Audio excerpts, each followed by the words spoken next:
My wife and I made love. I had already brought her to the finish line twice, and now the two of us were approaching the finish line. And here's the release. For a moment we just lay there, overcome with bliss, when her eyes opened. I kissed her softly on the lips and rolled over, placing her head on my shoulder. As we slowly came to our senses, I thought about the chain of events that had led us to this moment. My wife Kelly and I were with our friends Chuck and Beverly Conrad for our monthly Last Friday of the Month event.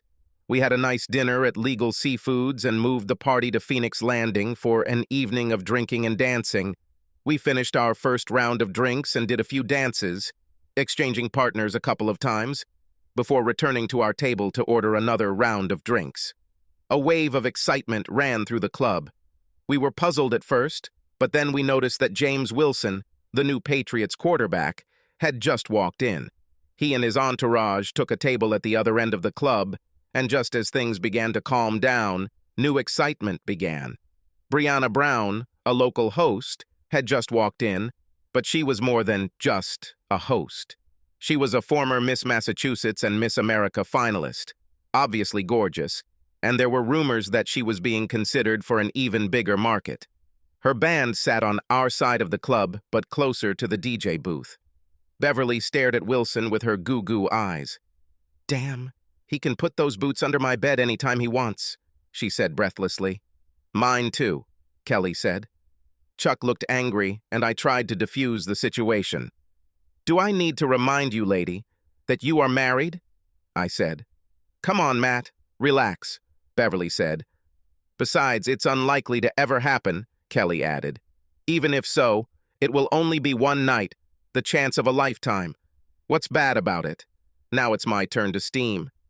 "The bad thing is that it would be the end of the marriage," Chuck said. "How would you feel if Brianna was with one of us?"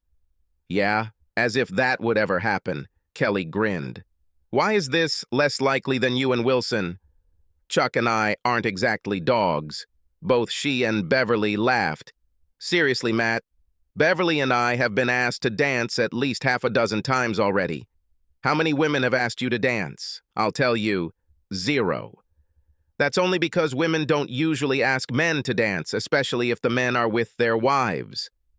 "It doesn't matter," they said at the same time, rolling their eyes. Now, Kelly and Beverly are pretty hot, and not just housewives hot, but Chuck and I aren't exactly chopped liver. We train regularly, we move well, and we can dance without stepping on anyone's feet.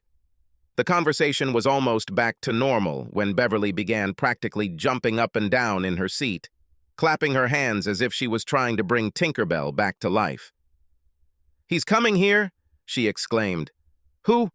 I began to ask, then looked over my shoulder, and sure enough, Wilson was heading in our direction, stopping at each table to sign autographs or pose for selfies. Finally, he got to our table. "Excuse me," he said. "Would you mind if I asked your charming wife to dance?" Although I was pleased that he was kind enough to ask me first, I was tempted to say no until I saw Kelly's head bouncing up and down like a yo-yo. I nodded, and when he turned around, he didn't even have to ask because Kelly was already standing up taking his hand, and they headed out to the dance floor. I have to admit that they were a lovely couple, but when the music changed to a slow song and she melted into his arms, I felt anger rise within me. Just as I was about to get up, I felt a warm hand on my shoulder and a melodic voice said, "Can I invite you?" I turned around and probably looked like a complete moron, looking into the bluest eyes I had ever seen, and they belonged to Brianna Brown. I felt like I was in a trance as I stood up and followed her onto the dance floor. The slow song was still playing as she wrapped her arms around my neck and pressed her perfect breasts against my chest. I carefully placed my hands on her waist, but she moved them to her back, dangerously close to her perfect ass. "Sorry, I don't want to seem ungrateful, but why me? There must be a dozen guys here closer to your league than me." Her laughter was delightful, and her eyes sparkled with a special sparkle. "I saw what happened to your wife and Wilson," she said, and must have noticed my frown. "I understand your feelings. I've seen this before, and I'm afraid it rarely ends well." "What do you mean?" "I don't understand." "Almost every night the woman leaves with him, leaving her husband alone and humiliated. In rare cases, the wife returns to her husband. I hope I can encourage your wife to make the right decision. But why? Who are we to you? She had a thoughtful look and turned away, but not before I saw a single tear in her eyes. It's a long story. Maybe I'll tell you, depending on how the rest of the evening goes. By the way, my name is Brianna. I know. I recognized you. I'm Matt Smythe. She looked at me with a raised eyebrow. Yes, Smythe. I know this sounds pretentious as hell. Why not just Smith, right? Well, my parents are originally from England and wanted to maintain a small connection with their native land. At that moment, the song ended, and I walked her to the table, thanked her for the dance, and returned to our table. Kelly was already there, her eyes throwing daggers at me. So, the prodigal son returns. Did you enjoy dancing with this beauty? I'm sorry? Why is my dance with Brianna worse than yours with Wilson? Oh, it's Brianna, isn't it? Already by name? I assume you called him Mr. Wilson? She had the politeness to blush. As you say, she said when I sat down. We started chatting with Chuck and Beverly again, but the tension could be cut with a knife. About an hour later, Kelly had to go to the bathroom. Surprisingly, Beverly did not go with her, but said that she needed to take something from the wardrobe and headed towards the exit of the club. Beverly returned a few minutes later, but Kelly was nowhere to be seen. When I got up to go check on her, Beverly looked worried but didn't say anything. My path to the restroom took me to Brianna's table, and she stood up, stopping me with her hand on my chest. Please, Brianna, I need to check on Kelly. Matt, I don't think she's here. Wilson went to the bathroom around the same time, and neither of them returned. Come with me. I'll check the ladies' room and you can check the men's, but I don't think we'll find them there. She was right. I had a vague suspicion, and we returned to my table. Chuck's eyes bulged at the sight of Brianna, but Beverly looked even more worried than before. Beverly, I said, Kelly seems to have left the building. Do you happen to know anything about this? Chuck struggled to tear his eyes away from Brianna and look at Beverly. Beverly, he said, what did you do? I bought the coat and gave it to Kelly at the front door. How do you know she needs it? Why did she need this? I understood this from the way she looked at me. She needed him to leave with Wilson. If I hadn't already been standing, I would have jumped out of the chair. You thought this was a good idea? Why? I asked. This may be the only time she will be with a real celebrity. This opportunity comes once in a lifetime. Being with a real celebrity. You want to fuck a real celebrity, don't you? Come on, Matt, it's not that big of a deal. I guess you're not going with Brianna, she said, laughing. I wouldn't be so sure, Brianna said. I completely forgot she was here. Come on, Matt, let's get out of here. And she grabbed my hand as we headed towards the exit. We grabbed our coats, and as I helped her put it on, I said, Thanks for the ego boost. I think I'll go home to my empty house to prepare for the end of my marriage. Why do you think that this was just an impetus for narcissism? Let's take your car. Why should Kelly be the only one who gets this once in a lifetime? I looked at her, expecting to hear, gotcha. But instead, I saw a warm, bright smile. What the hell? I thought. I didn't have any better offers at the moment, so with our arms around each other's waists, we walked to the garage and got into my car. Where to, my lady? I asked, and she directed me to an elite residential building. The garage attendant was about to shoo me away when he saw Brianna and motioned for me to enter. Brianna showed me where to park, and we took the elevator up to her apartment. I was shocked by her luxurious apartment. The living room had floor-to-ceiling windows overlooking the city. Brianna simply tossed her coat onto a nearby chair, and I followed suit. Would you like something to drink? Brianna asked me. I'll have the same as you, I said, and she poured 2 glasses of white wine. She sat down on the edge of the couch and patted the seat next to her. As I sat down, she pressed the remote, and soft music began to play from hidden speakers. As we sat in companionable silence, sipping wine, I wondered what her endgame was. Does she really think that we will sleep together?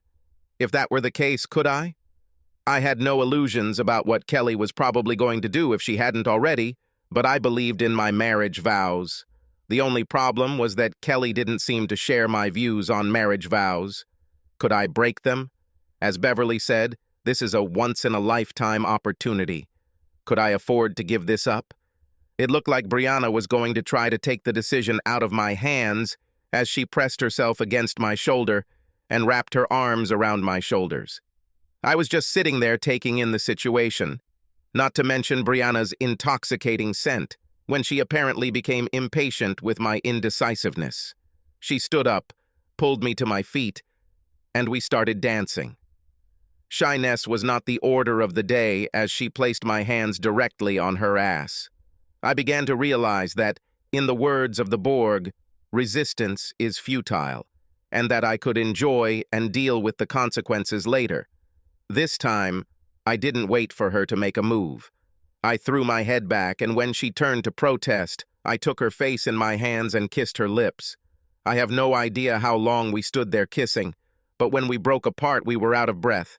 Her face was red, and I'm sure mine was too. She led me to her bedroom. I heard soft music as she sat me down on her bed. She began to unbutton her blouse, and I, as if in a trance, unbuttoned my shirt. I was just taking off my shirt when she took off her blouse, revealing her free breasts. I don't get hung up on bra sizes, but her breasts looked perfect on her figure. She slowly continued to undress, seducing and turning me on more and more. Then she helped me take off my clothes and started pleasuring my manhood, which I just pulled out of my trousers. I knew I wouldn't last long, and sure enough, it only took a moment before I felt the pressure building. "Brianna, I think I'll come," I said, but she just smiled at me. And that was 1 second when Haz reached finish line. I grabbed her head and kissed her deeply. She returned my kisses. "Okay," she said, "my turn," and sat down on the edge of the bed. I don't want to brag, and maybe I shouldn't, since I had good teachers, but I'm good at please women. I pulled out all my tricks and gave her everything I could, and soon she was writhing in sweet agony. We were basking in the glow of some amazing sex. Was it better than Kelly? To use a cliché, it was different. "Brianna, you said you would tell me why you wanted to help me, to help us." She turned away, and I saw tears in her eyes again. "About 5 years ago, I worked at a small television studio and was just starting to make a name for myself. At the time, I was married to a guy similar to you. He was my biggest cheerleader, always willing to up the ante when a new opportunity required us to move. We were at a charity event when the head of the studio asked me to dance. He didn't even ask my husband, but I took his hand and left my husband sitting. I barely noticed my husband's anger and pushed it into the background as Chuck carried me away. His name was Charles, but he thought Chuck made him seem more like a man of the people, when in fact he thought nothing of those he considered beneath him. I can't say that he used any great seduction techniques on me, although he did make a few subtle, well, not so subtle hints that he could help my career. To my eternal shame, I left the club with him without even looking back at my husband. I was told that he put on a brave face, but was crushed. I wish I could say the sex was out of this world, or at least my career really took off, but in both cases the opposite was true. The sex was uninspiring at best. He seemed to think that just being with him must be a big thrill. Meanwhile, rumors about our affair caused problems. He was a big enough fish that the dirt wouldn't stick, but they let me go with enough severance pay to keep me from suing. My career took a step back, but I've obviously recovered, although my heart breaks when I think about my ex. I heard that he got married again and has children, which we always talked about. At that moment, she couldn't stand it, and I hugged her. My own eyes grew misty, thinking about how Kelly and I talked about our son and future children, wondering if we'd ever have them now. I noticed that Brianna had fallen asleep, so I pulled the blanket over us and hugged her as she unconsciously snuggled against me. I woke up to find myself lying in bed alone with the delicious smell of bacon coming from the kitchen. I used the bathroom, walked into the kitchen, and was greeted by the sight of Brianna in a long t-shirt, her buttocks peeking out teasingly from time to time. She smiled at me over her shoulder. "The coffee should be ready," she said, nodding towards the coffee pot in the corner. I poured myself a cup of the nectar of the gods and sipped it until she placed a plate of bacon and eggs in front of me. We ate in silence until I addressed the elephant in the room. So where do we go from here? For a few moments she was lost in her thoughts. First, she said, breaking the silence, you and Kelly must decide where you will go. Can any of you survive what happened last night? What about us? She laughed, not without malice. Matt, there is no us, at least not now. We had a wonderful night, but we barely know each other, and until you or Kelly decide otherwise, you're married. If you can't figure it out, maybe we could see each other, see if there's more to it than sexual attraction. I must warn you in advance that my career comes first, right now. If I get a better opportunity, I might have to move. Could you move out or settle for a long-distance relationship? In addition, in my position, people often pester me, and there may be gossip. I promise you right now that, if we become a couple, all that will happen will be gossip, but you have to be ready to deal with it. Now go home to your wife and see if there is anything left of your marriage that can be saved. Here is my business card. Let me know how it goes. With these words, she hugged me, kissed me warmly on the lips, and sent me on my way. I arrived home just as Wilson was dropping Kelly off. He gave me a small smirk as he pulled out of the driveway. Kelly and I walked up to the door at the same time. I opened the door, and she rushed past me, the smell of fresh shampoo and soap emanating from her. I followed her and closed the door behind me. "Where have you been?" she asked defiantly. Is she asking me about this? I thought, after what she did? I was with Brianna. She almost burst out laughing. Yeah, as if. You were probably holed up in a cheap motel somewhere and licking your wounds. She really drove me crazy. No, you can ask Chuck and Beverly. They saw her ask me to dance, and then we left together. She probably just took pity on you, put on a show so that you wouldn't look like such a loser. She probably left you as soon as you left the club. Things weren't going at all the way I had hoped. I thought we could at least try to move past what had happened, but the complete lack of respect for me made that less and less likely. I decided that one more conversation might take us to the point of no return, so I walked over to our closet, grabbed a large suitcase, and started throwing clothes into it. She just stood there with her arms crossed over her chest, a wry smile on her face, obviously thinking I was bluffing. Her look changed as I walked past and headed for the front door. Come on, you're not going to leave just because I had a little fling. No, I'm leaving because of your disrespect for me. FYI, I did spend the night with Brianna, and it was amazing. I returned home in the hope that we could cope with our mutual indiscretions. But I see that this is now impossible. Don't call me. I'll call you when I'm ready to talk. I walked out of the house, not bothering to close the door, and saw her standing there, watching me as I got into the car. I didn't want to give her the satisfaction of seeing me cry, so I turned the corner, slowed down, and let my tears flow. I paid for a week at an extended stay motel, and before I could plop down on my bed, the phone rang. I was going to ignore him, thinking it was Kelly, but when I saw it was Chuck, I replied, "Hi, Chuck." "Hello, Matt. What the hell happened?" Kelly just called Beverly, and damn was she pissed. She was furious? I almost screamed into the phone. She left me for some joke, and when I told her I spent the night with Brianna, she laughed. "Hey, Matt, Wilson isn't just some jock, and you have to admit that you and Brianna are a little hard to believe." "And you too," I said. "Damn, you saw us together, you saw us leaving together. Does no one respect me? Of course we respect you, Matt, but you and Brianna? Come on, be serious." "Oh, but Kelly and Wilson are quite believable. Look, I don't know what's going to happen to me and Kelly, but I think I need to find new friends. Goodbye." "Wait, Matt. But I'm already disconnected. Kelly and I went back and forth for a while. She even apologized for the Wilson stunt. But the real sticking point was her lack of respect for me. Even a call from Brianna confirming our night together didn't help." "Nice try, Matt," she said. "I think you're her charity project this month." I spent another week at the motel. Brianna and I dated a couple of times, and the hosts even teased Brianna about her new mystery man. But she just brushed it off. One good thing about being alone was that it gave me time to work on my writing. I posted stories on internet sites from time to time, much to Kelly's displeasure, which I believe was another sign of her disrespect. Brianna, on the other hand, when I complained that Kelly put my texts aside and never read them, insisted on looking. I resisted, fearing further embarrassment. I shouldn't have worried. Brianna was impressed and even made some suggestions. I think that was the turning point, and I filed for divorce. Kelly was stunned. "You're not seriously going to divorce me because of my stupid affair with Wilson, are you?" "Actually, no, but the fact that you consider my humiliation a stupid trifle partly explains why I'm divorcing you. You don't respect me. I wonder if you ever did. You don't believe that Brianna is interested in me and my stories, which you laugh at without even reading them, Brianna thinks are pretty good," I said and walked out the door. Kelly was struggling with her divorce, although I don't know why. Maybe she just didn't like the idea of losing.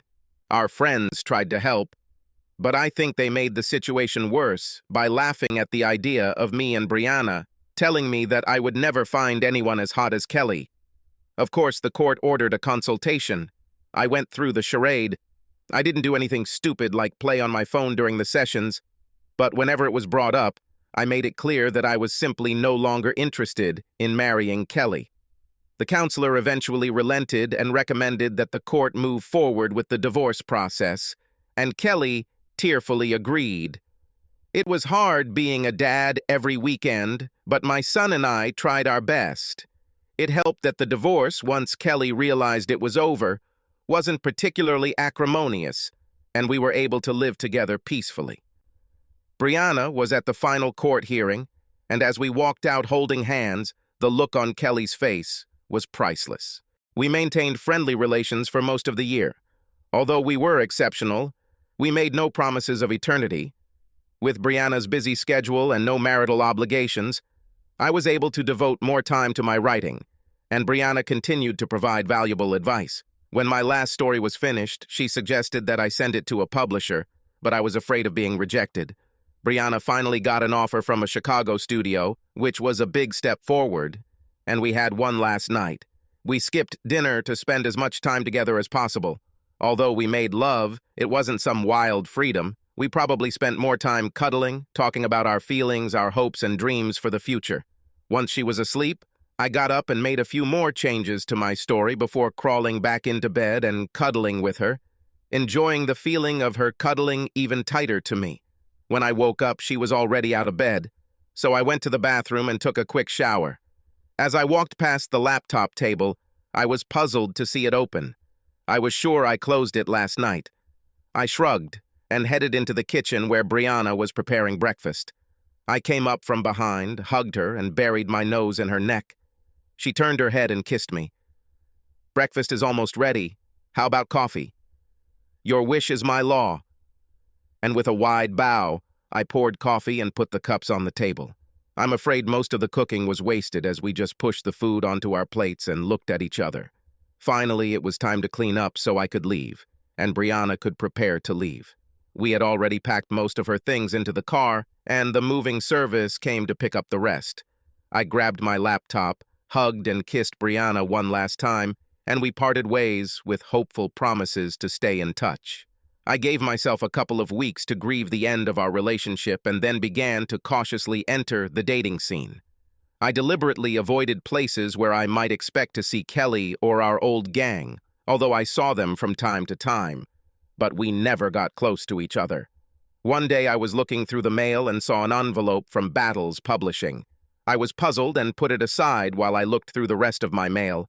I took the envelope to the kitchen, sat down with a cup of coffee, and opened it.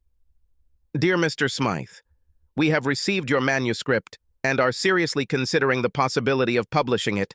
Please contact me as soon as possible to arrange an appointment. Sincerely yours, Melanie Wilson, Associate Editor." What the fuck? I've never served anything to anyone. Then I remembered. The laptop that I had left closed, but found open in the morning. "Brianna."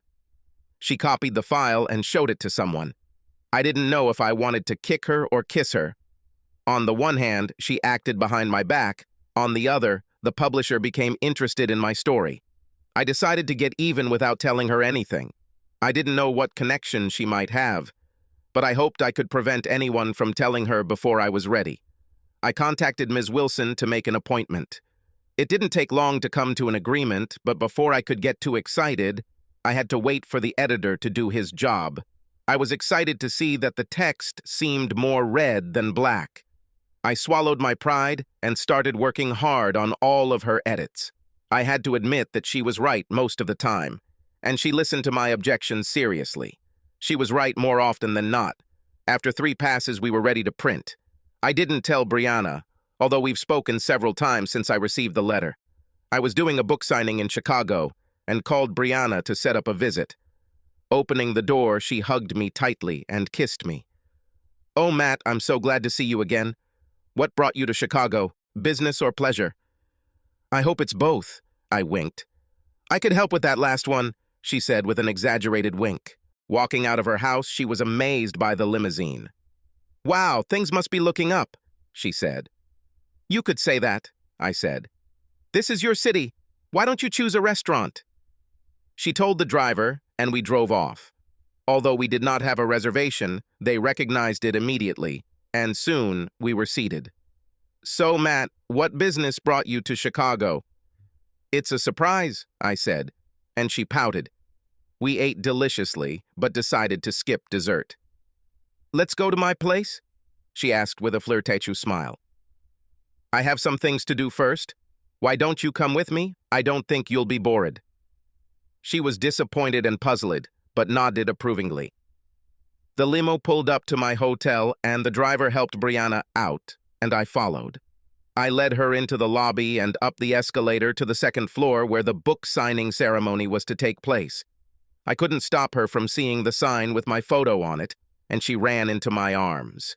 "Matt, you did it, you did it. I knew you could handle it." "Well, I got a little help," I said with a grin. I don't know what you're talking about, Matt." "Don't be modest, Brianna. I never submitted my story and no one else had access to my laptop. You will not make a good thief. You left your laptop open. I closed it that night." She blushed. "I'm not angry, Brianna. I would never have the courage to send out my story. You believed in me more than I did myself. I can never thank you enough." "No need to thank me, Matt. I'm just happy to see you succeed." At that moment, a representative from the publishing house approached me and said it was time to sign the contract, so I quickly kissed Brianna and followed the representative to the table set for me. I watched as Brianna leaned against the wall, smiling, as a long line formed for people to sign their books. Her smile faded a little as some women posed for selfies and kissed me on the cheek. I just smiled, shrugged, and felt relieved when she smiled back. Finally, the signing ended, and I joined Brianna in giving her a big kiss to make up for all the kisses I had received. "How about we come back to my place so I can welcome you to Chicago?" As tempting as it may sound, my room is upstairs. Besides, I already let the limo driver go. "Not too confident, huh?" she said with a wide smile, and we went up to my room. We spent the night getting reacquainted with our bodies, then slept before ordering breakfast to our room. "Matt, where do we go now? Can you stay a while?" "Sorry, but I cannot. I have a few more stops on the tour, and then I have to get back to my day job."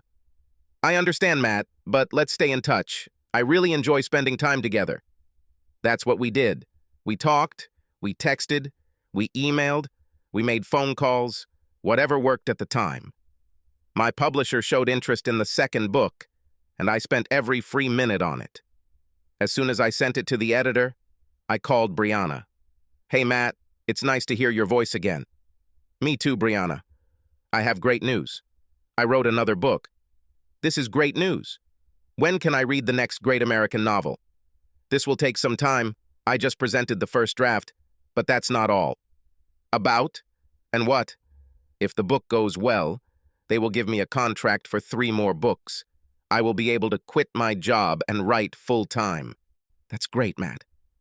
I knew you had it in you. Yes, it is. I owe it all to you. Without support, I would still be writing just for my own pleasure. Don't say that, Matt. You have real talent. Sooner or later, it would have manifested itself. Maybe so, but there are thousands of talented people who simply don't get that kind of breakthrough. If you hadn't sent my story, who knows if I would have had the courage to present it myself. We argued, but she knew I was right. I don't know if it was my experience with the first book, or if I just had more confidence, but the editing process went very smoothly, and the book was soon ready to go to press. I spent most of my vacation on my first book tour, so I had to take unpaid leave and planned my stop in Chicago for the whole weekend. I skipped looking for a hotel and spent the weekend with Brianna. I couldn't get enough of Brianna's amazing body and couldn't figure out why she was so attracted to me, and eventually I had to open my big mouth. God, Matt, I love you, but you men can be so ignorant sometimes. She suddenly fell silent. Neither of us had ever said the L word before.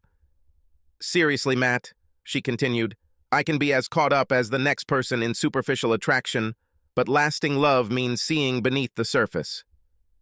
Sure, you're attractive, but what's special about you is what's on the inside. Even after what Kelly did to you, I had to practically seduce you into my bed. What could I say? She was right, and I had no idea. Sorry, Brianna. I don't know what my problem was. Maybe I just don't value myself. Maybe Kelly has punched a hole in my self-confidence, but I shouldn't have projected that onto you. It's okay, Matt. I understand. You just continue to be a kind, caring person, and you will never have to doubt my love for you. She just told me she loved me again, and I didn't tell her I loved her, although being the shrewd woman I am, I think she knew. And yet, I could not leave this thought in the air. I love you too, Brianna. I know, silly, she said, and gave me a soul-searing kiss. The rest of the tour went well, as did book sales. When I got home, I invited Brianna to stay. We visited a few old places, and people who knew us before seemed amazed that we were still together. Others recognized Brianna from her occasional reporting on the show. I even got some recognition from my books. From time to time, we would cross paths with someone from the old company, but I was not interested in rubbing their nose in my success, both personal and professional. For their part, they seemed too embarrassed to approach us, although Kelly seemed more angry than embarrassed. Well, life is too short to waste it on fools. The first 2 nights our love was wild and full of passion, but I had other plans for our last night. I took her to the most romantic restaurant in the city, where our conversation was full of endearments, but nothing special. No, I didn't stage a big proposal at the restaurant. I knew that serious discussions would follow and wanted to find a more private place. Where are we going to dance today, Matt? Actually, I was thinking maybe we could go straight home tonight, if that's okay. Of course, Matt, she said, clearly not understanding what I was thinking. When we got to my house, I hung up our coats and asked her to sit while I got the wine. Sitting down, I handed her a glass and proposed a toast. For love and friendship, I said. For love and friendship, she repeated, and we clinked glasses. I sipped the wine, quietly watching Brianna. After finishing the wine, she jumped up, almost swallowing the ring I put in her glass. Thurs, she muttered. Is this what I think? I turned to her and took her hands in mine. Yes, Brianna, it is. I cannot describe how my life has changed since you came into it. I can only imagine what it might be like if you were a part of this forever. Please say that you will be my wife. Oh, Matt, if you only knew how much I want to say yes. But I already told you that my career comes first, and if a better offer comes, I'll probably take it. I can't ask you to raise your rates every time I change jobs. You won't have to. What do you mean? My last book was successful. Successful enough that a publisher gave me a 3-book deal with a big enough advance that I could quit my job and write full-time. And I did. Did what? I was discharged from my job. As soon as my lease is up, I'll be moving to Chicago. If you allow me, I would like us to be together." She just sat there with her eyes wide open and her mouth open, and then she threw herself into my arms. "Yes, yes, I will marry you." We had a small wedding. My parents flew in with my son Danny, and Brianna's parents were there with her sister. We spent Saturday with my family, seeing as many places as we could pack in one day, and Brianna used her weather girl magic to give us a sunny day to get married by the lake. After saying goodbye, full of happy tears, we went on our honeymoon to Barbados. It would be nice to say that we lived happily ever after, and in general we did, but two powerful careers coupled with groupies. And yes, I had my share, although I didn't understand why, can cause some petty jealousy, but we made a promise to always talk about everything, and we smoothed out the bumps in the road. Luckily, there was only one step in Brianna's career: moving to New York City for the Today Show. It didn't really matter, though, since I could write anywhere. We had been living in New York for about a year when Brianna surprised me with a pregnancy test. I didn't even know she was off birth control, but I was ecstatic and couldn't wait to be a full-time dad again. I love Danny to death, and it's so hard to say goodbye when my weekend is over. It was a little surreal having the whole country following our pregnancy, but we got used to it. She gave birth to a beautiful baby girl, Brittany, and luckily, she seems to have inherited her mother's looks. Of course, the program had to have photos as soon as possible after birth and videos soon after. I had just finished a book tour for my 5th book, and the publisher wanted me to sign a new contract, but I didn't feel like I had another topic, but I promised them first place if I wrote more. Meanwhile, royalties from the books, coupled with some movie deals, kept the cash flowing, and of course, Brianna was making a lot of money, so I settled happily into my new role as Mr. Mom. If you ever asked me if I was happy that my wife cheated on me, I would ask you if you were crazy, but here and now, I am happier than I ever could have imagined.